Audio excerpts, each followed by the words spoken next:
Rene Chavez taught English here at Franklin High School. Earlier today, I spoke with his wife, Annette, to find out how she was doing with their loss. Annette Chavez and Rene Chavez were high school sweethearts at Austin High School. They broke up for a year, but got back together before eventually marrying. Annette said he never spoke down to the students. He met them at their level, and that's what gave him so much respect from his pupils. Chavez graduated from UTEP with an English and communications degree and taught that throughout his career at multiple schools in the Borderland. He spent his last 3 at Franklin High School.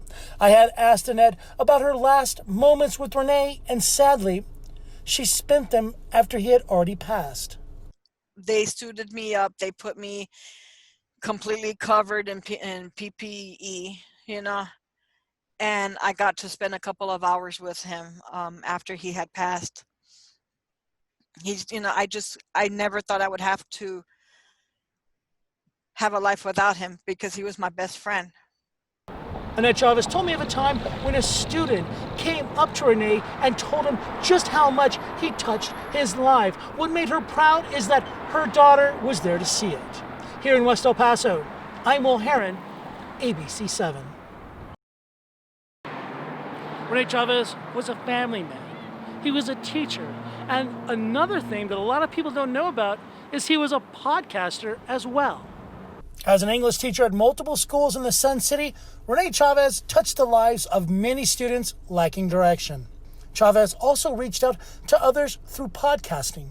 An avid fan of He-Man and Star Trek, he would chat online with others regarding the subject. He called in so many times that show host Kelly Edmonds from the Council of the First One added him to the show, eventually motivating Chavez to create his own podcast, Nerds on the Couch. He would attend Comic-Cons all over the Southwest, from El Paso to California.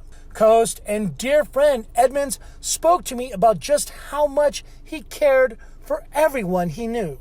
We had a ball.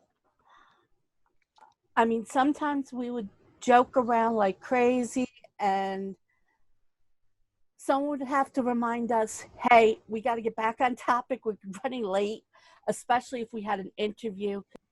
If you're a Masters of the Universe fan, we never say goodbye. It's always good journey till we meet again, because you never actually leave anyone. You always take a piece of them with you. As you can see, Rene Chavez touched people from all over the world. Here in West El Paso, I'm Will Heron, ABC 7. I never thought I would have to have a life without him because he was my best friend. Annette Chavez and her husband both were diagnosed with COVID-19.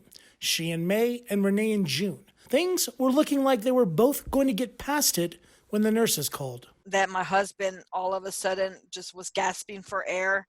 Rene would be dead Friday morning. Annette, legally blind, could not get to the hospital before he died. They suited me up. They put me completely covered in PPE, and I got to spend a couple of hours with him after he had passed. Rene Chavez was a family man. He was a teacher. And another thing that a lot of people don't know about is he was a podcaster as well. His friend and fellow podcaster, Kelly Edmonds, remembers Chavez fondly. Rene and I share a love of Masters of the Universe. In fact, that's how we met. He was actually a guest on my podcast before he became a co-host. Annette Chavez remembers talking with Rene before he died. He told me in one of our conversations that he was ready, that he had lived his life, to the fullest, and he had no regrets. There was just one thing that he hadn't done. He wanted to write a letter to his daughter because she never got a chance to talk to him or see him all throughout the whole time that he was in the hospital, because he wanted to protect her from actually seeing him in not being able to breathe. I wanted to make sure his daughter got the message.